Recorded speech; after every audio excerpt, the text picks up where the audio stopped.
आपकी बात सही है कि सबके लिए कानून एक चाहिए। कानून तो सबके लिए एक है, केवल विवाह के क्षेत्र में और इनहेरिटेंस के क्षेत्र में अलग है। शरीयत के अनुसार तो क्रिमिनल प्रोसीजर नहीं चलता है, मुस्लिम कानून के अनुसार तो क्रिमिनल प्रोसीजर नहीं चलता है, वो तो सबके लिए एक ही है, आईपीसी। सबके लिए कानून एक होना अगर ये संभव होता तो बहुत अच्छी बात है, लेकिन ये संभव नहीं हुआ। जहां बहुसंख्य लोग होते हैं कोई एक विशिष्ट धर्म के, उन लोगों में परिवर्तन करना स्वाभाविक होता है, सहज भी होता है, क्योंकि उनको इनसिक्योरिटी नहीं होती है। वो तादाद में बड़े होने के कारण उनको इनसिक्योरिटी नहीं होती है। जो अल्पसंख्य होते हैं, कम होते हैं, वो अपनी पुरानी चीज़ों को बहुत पकड़ कर रखने की कोशिश करते हैं, क्योंकि वही उनके अस्तित्व का हिस्सा है, ऐसा वो मानते हैं। ये पूरे दुनिया का इतिहास है, तो उसके भी वो परिणाम है। श्याम मानव चैनल को आपका समर्थन देने के लिए चैनल को जरूर सब्सक्राइब करें। चैनल के नोटिफिकेशन पाने के लिए बेल आइकन भी दबाएं। सवाल है कि कॉन्स्टिट्यूशन के आधार पर, घटना के आधार पर हमारा देश चलना चाहिए। अगर ऐसा है तो हमारे देश में अलग अलग कानून क्यों हैं, मुस्लिमों के लिए अलग कानून क्यों हैं, और गांधी जी ने ऐसे कानून को सपोर्ट क्यों किया जिस गांधी की आप हमेशा दुहाई देते हो। भाई, गांधी के बारे में तो इतनी गलत गलत धारणाएं पूरे समाज में फैली हुई है, आपके भी मन में बहुत गलत धारणाएं हैं। गांधी जी ने ऐसे कोई कानून को सपोर्ट नहीं किया। गांधी जी तो 1948 में जा चुके थे। ये आपके दिमाग में किसने डाल दिया पता नहीं। हमारे कॉन्स्टिट्यूशन में अलग अलग धर्मों के आधार पर अलग अलग कानून नहीं है। हमारा जो आईपीसी है उसमें तो सबके लिए एक ही कानून है। अब रहा सवाल, जैसे कि विवाह के लिए कानून है, संपत्ति के शेयरिंग के कानून है, इनहेरिटेंस के कानून है, ऐसे कुछ कानून है वो धर्म के आधार पर, और केवल मुस्लिमों के लिए अलग नहीं है, बाकी धर्मों के लिए भी अलग अलग है। अब ये उनके धर्मों के आधार पर रहे। भारत में हिंदू कोड बिल आया तो इस कानून में बहुत अच्छे ढंग से समानता देने की कोशिश की गई। उसके लिए बाबा साहब आम्बेडकर को बहुत फाइट करनी पड़ी। पंडित जवाहरलाल नेहरू जी प्राइम मिनिस्टर थे, उनको बहुत फाइट करनी पड़ी। बाबा साहब आम्बेडकर लॉ मिनिस्टर थे। हिंदू कोड बिल पारित होना आवश्यक लगता था उनको, उन्होंने बहुत आग्रह किया, लेकिन कांग्रेस में ही इतने लोग थे उसके खिलाफ कि ये संभव नहीं था। इसलिए पंडित जवाहरलाल नेहरू जी ने उनको समझाने की कोशिश की, लेकिन बाबा साहब इतने तंग हो चुके थे कि उन्होंने रेसिग्नेशन दे दिया। लेकिन पंडित जवाहरलाल नेहरू जी ने अपना वचन अमल में लाया।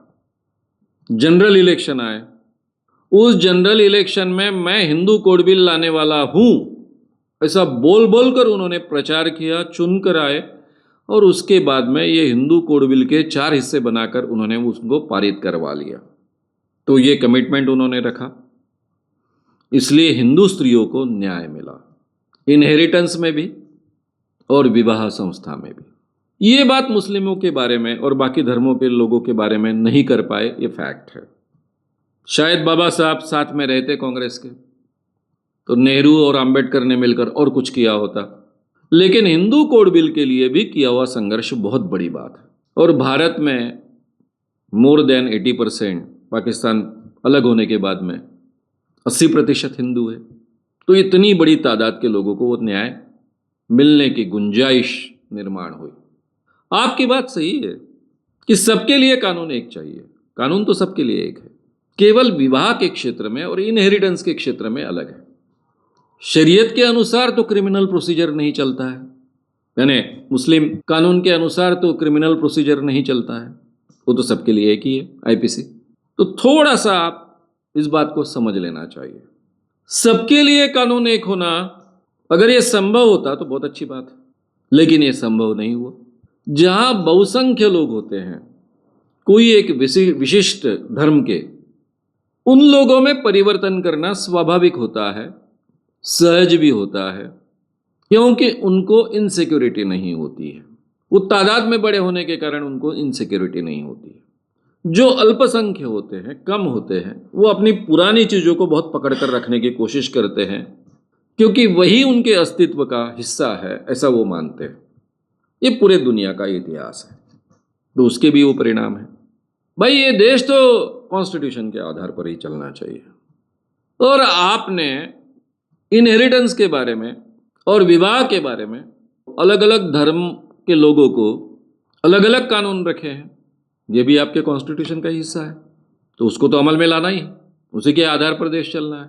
लेकिन इसमें बदलाव ला सकते हैं, लेकिन ये बदलाव जबरदस्ती नहीं थोपे जा सकते। नेहरू जी ने हिंदू कोड बिल लागू किया, चुनाव जीतने के बाद लागू किया, और चुनाव जीतकर उन्होंने हिंदू कोड बिल नहीं लाया। तो जनरल इलेक्शन के समय में जाहिर तरीके से वो कहते थे कि मैं हिंदू कोड बिल लाने वाला हूं, और हिंदू कोड बिल क्या था ये सबको पता था। उसके बारे में पूरे देश में बहस हो चुकी थी, चर्चा हो चुकी, उसके खिलाफ प्रदर्शन हो रहे थे। नेहरू जी के खिलाफ ये हिंदू कोड बिल के कारण बड़े पैमाने पर प्रदर्शन हो रहे थे, उनके ऊपर जूता भी फेंका गया, क्योंकि वो हिंदू कोड बिल ला रहे हैं, हिंदू स्त्रियों को इक्वल न्याय देने की कोशिश कर रहे हैं, जो अंबेडकर जी ने तय किया उसके अनुसार। ये लड़ाई कर कर उन्होंने, ऐसी कोशिशें होनी चाहिए, लेकिन इसमें कुछ फायदे थे। अंबेडकर जी हिंदू थे तब, साथ में पंडित जवाहरलाल नेहरू हिंदू थे, मेजॉरिटी कांग्रेस लीडर जो थे, जो ताकतवर थे, वो हिंदू थे। इसलिए हिंदू कोड बिल लाना मेजॉरिटी के होने के कारण संभव भी हुआ। आज अगर कोई कानून आप किसी पर थोपना चाहेंगे तो उसमें से नए प्रॉब्लम्स क्रिएट होंगे, ये भी हमने ध्यान में रखना चाहिए। और भारत तो किसी एक धर्म का देश हो नहीं सकता है। भारत की ये विशेषता है कि यहाँ अलग अलग धर्म के लोग रहते हैं, एक दूसरे के साथ में जीने की कोशिश करते आए हैं, हजारों सालों से जीते भी आए हैं। और हिंदू नाम की तो कोई एक चीज़ है नहीं।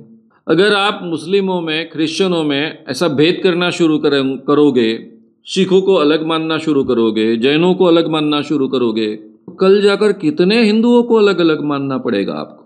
कौन हिंदू, कौन सा हिंदू, क्या व्याख्या करोगे आप हिंदुओं की?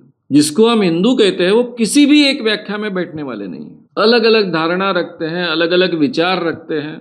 किसी का रावण हीरो है, किसी का राम हीरो है, किसी का रावण विलन है। ये सभी इस देश का हिस्सा है। आदिवासियों में एकदम अलग धारणाएं हैं, अलग भगवान हैं, उनको बाकी भगवानों के बारे में जानकारी तक नहीं है, फिर भी हम उनको हिंदू मानते हैं। यही तो इस देश की खासियत है। 33 करोड़ भगवान, बुद्ध भी भगवान, महावीर भी भगवान, और कई मुस्लिम दरगे भी भगवान। तो ये जो विशेषताओं के साथ में जीने वाला देश है, उसकी ये विशेषता हमने समझ लेनी चाहिए एक तरफ। और दूसरी तरफ हमारा देश कॉन्स्टिट्यूशन के आधार पर ही चलेगा, ये आग्रह भी हमने रखना चाहिए, और कॉन्स्टिट्यूशन को सर्वोपरि मानना चाहिए। लेकिन मैं कॉन्स्टिट्यूशन ही हमारा धर्म होना चाहिए ये वाक्य कहूँ तो फिर धर्म की व्याख्या क्या करेंगे वगैरह वगैरह ये बातें आएगी। इसलिए मैंने कहा कि कॉन्स्टिट्यूशन सर्वोपरि है, उसके आगे और उसके ऊपर कुछ भी नहीं है। उसी के आधार पर ये देश चलना चाहिए, उसी के आधार पर ये देश चलेगा, ये आग्रह हमने रखना चाहिए। और जो कुछ अभी थोड़ी बहुत कमियां हम में बची है वो दूर करने के लिए, उस ढंग के सुधार लाने के लिए हमने प्रयास करते रहने चाहिए, लेकिन सबको साथ लेकर, तो अच्छे ढंग से हम भारत में जी पाएंगे। और मुझे लगता है अच्छे ढंग से जीना ये ज़्यादा महत्व का है, और किसी भी दूसरी बात से। इंसान, इंसानियत और इंसानियत के साथ में जीना, हमारे विचारों की स्वतंत्रता, सबको न्याय मिलना और आपस में भाईचारा होना, यानी इक्वेलिटी, फ्रेटर्निटी, लिबर्टी और जस्टिस, ये जो हमारे कॉन्स्टिट्यूशन के अभिन्न अंग है, वो हमारे जीवन का हिस्सा बनने चाहिए, और उसके प्रति हमने बहुत आग्रही होना चाहिए। ये तो मैं बहुत ही मन से मानता हूँ, बुद्धि से मानता हूँ, आवश्यक मानता हूँ। श्याम मानव चैनल को आपका समर्थन देने के लिए चैनल को जरूर सब्सक्राइब करें। चैनल के नोटिफिकेशन पाने के लिए बेल आइकन भी दबाएं।